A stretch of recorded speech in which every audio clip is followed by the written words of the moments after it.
2019 मध्ये ज्यावेळेस महाराष्ट्र विधानसभा निवडणुकीनं सामोरा गेला तेव्हा नरेंद्र मोदी सरकार अधिक बहुमतानं दुसऱ्यांदा देशात सत्तेवर आलं होतं. देवेंद्र फडणवीसांनी शिवसेनेच्या मदतीनं महाराष्ट्रात 5 वर्ष सरकार चालवलं होतं. काँग्रेस राष्ट्रीय आणि राज्यस्तरावर अधिक कमकुवत झाली होती.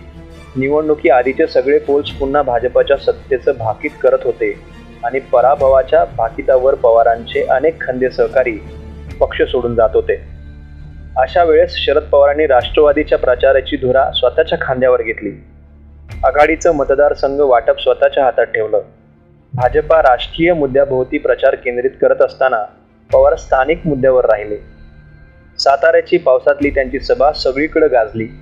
निकाल आले तेव्हा भाजपाच्या जागा 122 वरून 105 वर आल्या होत्या. राष्ट्रवादी आणि काँग्रेसच्या जागा वाढल्या होत्या. शिवसेनेच्या कमी झाल्या, पण भाजपाचं त्यांच्याशिवाय पाणी हलणार नव्हतं. युतीला स्पष्ट कौल मिळाला होता.